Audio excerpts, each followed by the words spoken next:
Well, it's straight up 9 o'clock Eastern Time. Welcome, everyone, to the Global Rescue Direct training call. I'm your host this evening, Kim Angel, GBO out of North Carolina, filling in for Denise Stevens. Denise is en route to headquarters to meet with Dan and the staff. She'll be getting back to us midweek. I want to start off with an announcement. The Wednesday training call is being moved to Thursday of this week, same time, so that Denise can deliver some of the direction that's being decided on and conveyed at leadership, tomorrow and Tuesday. So everyone mark your calendars. This week only, Wednesday night training is moved to Thursday in the same time slot. So welcome again. Kim Angel here. For you, those of you who don't know me, I've been part of the company, came in at the end of pre-launch. My background's industrial engineering, Six Sigma black belt. I'm a real estate investor, did executive recruiting for manufacturers for about 5 years, and 2 years in multi-level marketing. And so, that encompasses about a 40-year work history. And based on that level of experience, business acumen, I just was really enthused to be a part of what's going on here. So I joined the ranks back in the August time frame. And so tonight I'd like to speak a bit about the invite. The primary job of and the first line of what we do in the field is the invite. But before I jump into that, I wanted to say just a word about belief and posture, because that's really where it all starts. If I believe it in my core, and when I speak to people, they'll believe it. If I don't believe it, that will come through as well. So, my belief came through early on through hearing Doug Robinson and Denise Stevens and Dave Phelps on those early launch meetings that were really before I joined the team. I would go back and listen to those over and over to ask myself, what have we got our hands on here to internalize that value proposition? And so now, I focus more on Denise's teachings, obviously, but that's how my belief level really started, and it's high, believe me. Then later, my belief level increased based on sharing the invite and the value proposition with others, with people and business people, and observing their reactions, and also observing their actions to join what we're doing, actions to have great questions, exclaiming the cost benefit of our service. So that's what built my belief. That's huge. Another piece of this that I wanted to share, as I said, I have a couple of years of experience in network marketing. I read a book a couple of years ago that made an impression on me that I think I've been able to apply, and then I've gone back and reviewed it and see that it's just really dead on, and I thought it'd be appropriate for this evening. Mark Yarnell wrote a famous book, Your First Year in Network Marketing. He wrote a book after that called The Holy Grail of Network Marketing. He actually asked his editors to remove Your First Year in Network Marketing because it was outdated, even though it was still selling. And in his section on rejection-free networking, I want to just convey a couple of quotes that really touched me then, and now I even realize more so how dead on they are, especially for what we're doing. And you'll excuse the term that he uses, rich networker. So I'm just going to quote him. I would probably use a different word. Mark had the opportunity, as he was a writer before he went into MLM, he was writing for a major business publication. And they sent him, and they weren't focused on MLM, but they sent him on an assignment to go talk to the top 10 MLM money earners in the world and to find out what they did. And he was able to sit with them, learn their secrets, and then he wrote his big article later he went into MLM and was one of the top earners of the 90s. So a bit about Mark Yarnell's credentials. And I quote, "It may surprise you to learn that rich networkers face virtually no rejection, while poor networkers can't seem to avoid it. Rich networkers avoid what poor networkers create. Rejection is nothing more than an appropriate response, inappropriate declaration or inquiry. When people are confronted by inappropriate questions or proclamations, they become defensive. And I submit to you that rejection is rarely the fault of the prospect. It's caused by networkers who say the wrong thing to the wrong person in the wrong manner at the wrong time." And I really believe that's true. Canned, one-size-fits-all sales approaches encourage, indeed they demand, a defensive response. Please try to accept the fact that rejection is an appropriate response to an inappropriate approach. Lastly, situational prospecting is far superior to pre-planned assaults, if you'll excuse that term. So that's what we're going to talk about tonight is the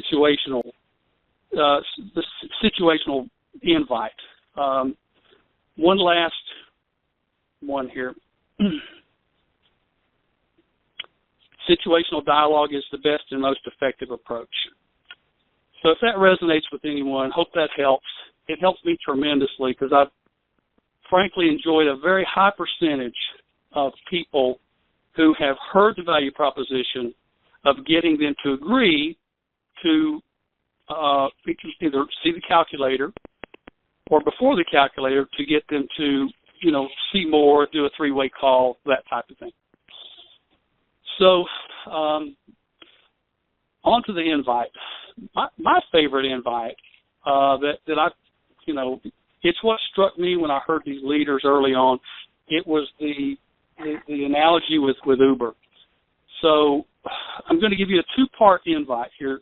I'm going to give you various A parts, and this is the relation part that's in context with the situation or the conversation.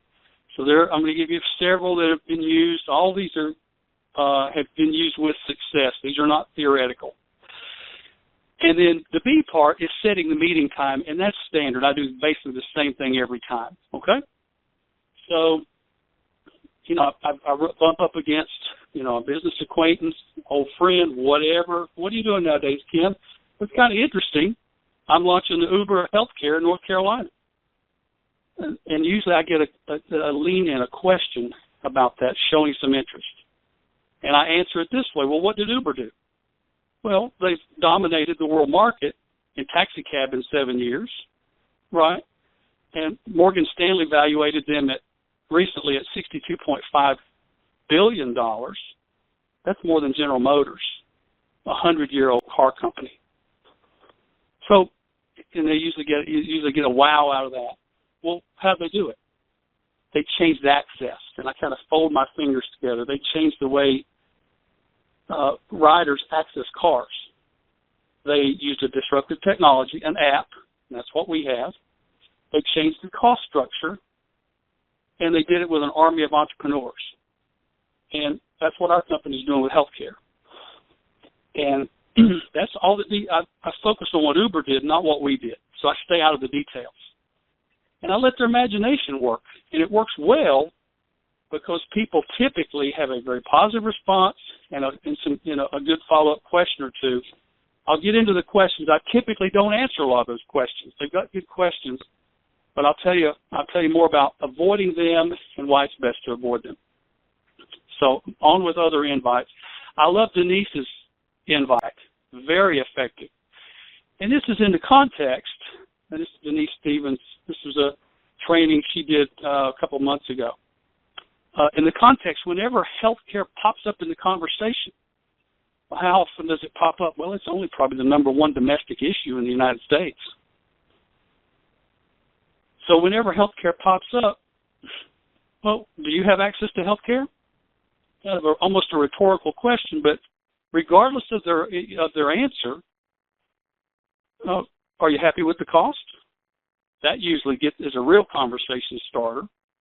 And then you start hearing the complaints about, you wouldn't believe how much I'm paying for health insurance.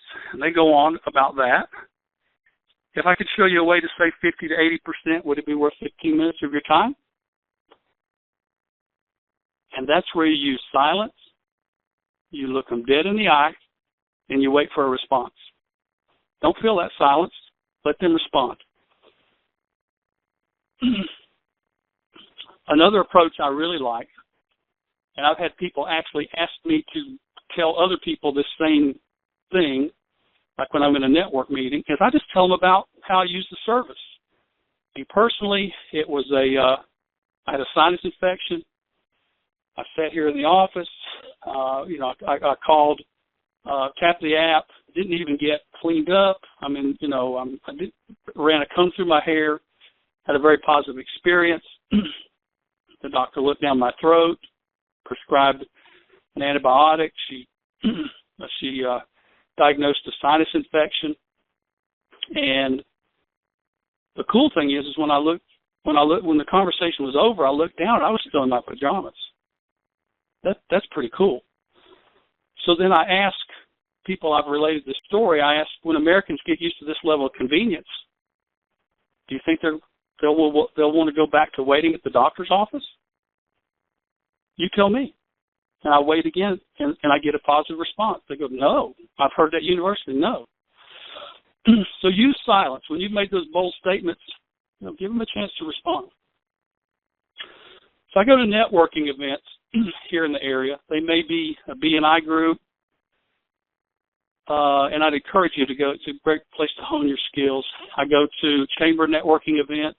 Haven't joined one yet. I just sort of tell the chamber leadership that I'm looking, and could I visit for a while, and I have, and have grown my team by just visiting for now. So they'll allow you to share your value proposition. So when they do, if they'll give you 30 seconds, 60 seconds, here's my value proposition. 50 to 80% savings in total health care costs and an upgrade in technology to 24/7, 365 access to board-certified physicians on cell phone from the convenience of your home. So then I go on, if I'm allowed, they'll say, well, who's your perfect prospect? Who's your perfect, prospect?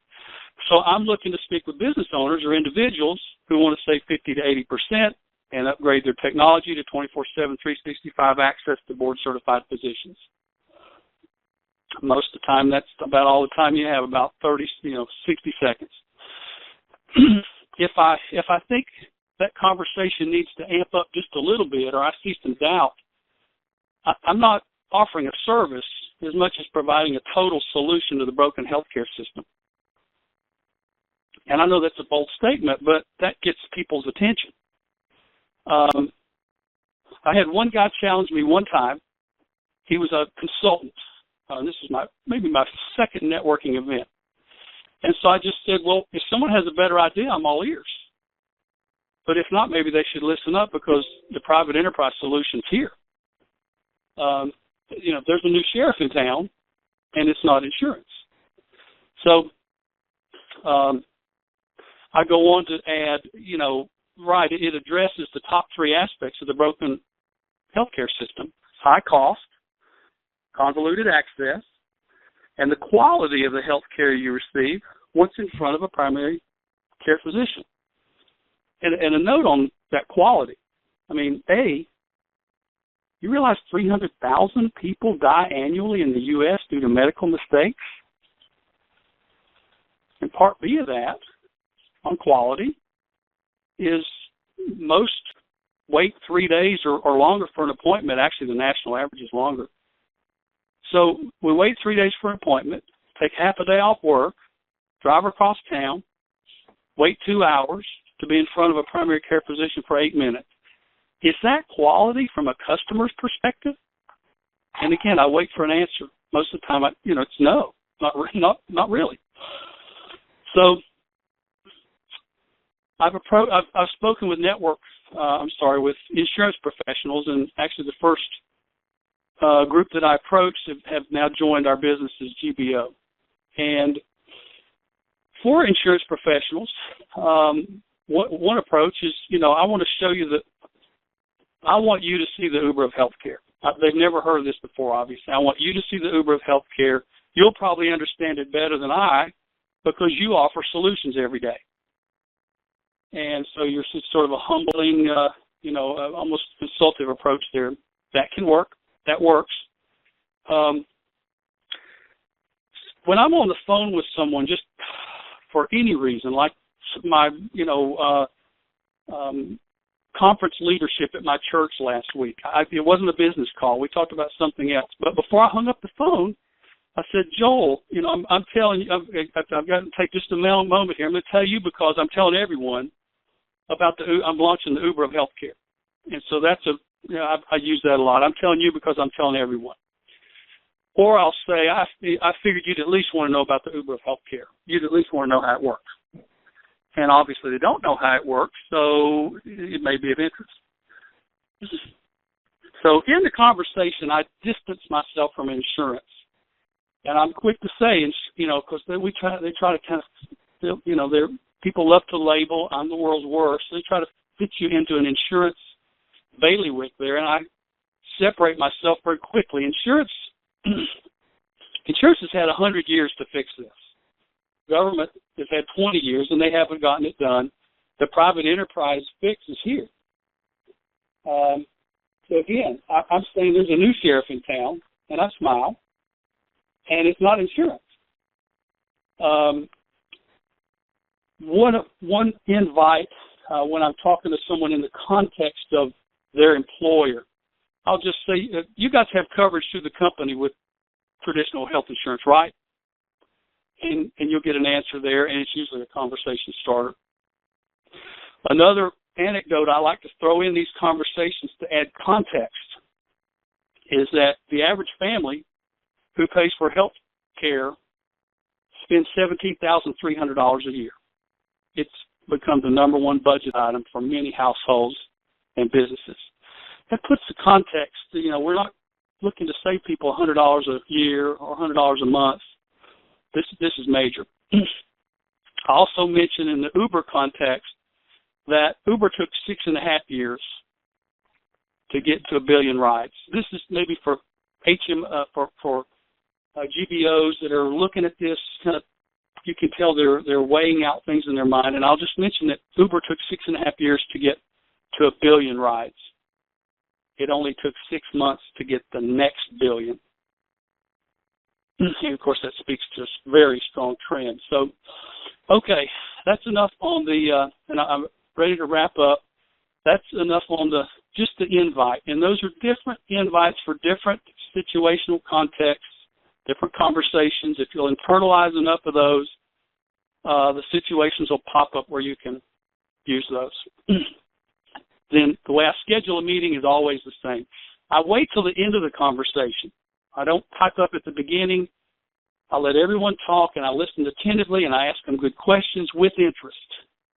Then at the end, when it's about time to go, I pop a value proposition out there, as you just heard, an invite. And then I'll say, if you'd like to see, I can show you the numbers for your situation in about 15 minutes. We'd meet virtually on your computer. I'll share my screen and show you the numbers. And almost 100% of the time, I get an affirmative. And so at that point, I'm in the breakaway mode. I have their contact information.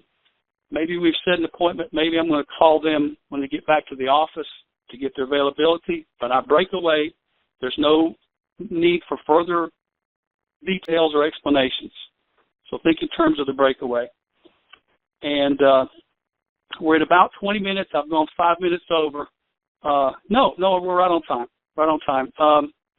Thank you all for attending this evening. I hope that helps.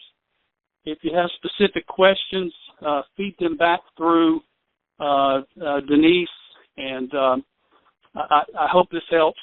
I feel very strongly about what we have our hands on, and most of that belief now is around the reactions that I've heard from business owners, from finance managers, from leadership of companies that, they'll just say things like, "I'm still shocked at the numbers." They just can't believe it. And you see enough of those, and it just continues to build your belief. So thank you all for your time and attention this evening, and we will see you on the midweek Wednesday training call on Thursday of this week at the same time on the Zoom conference. Thank you all very much. Thanks, Kim. Great evening. Thank you. Bye-bye. Thank you. Thanks, Kim.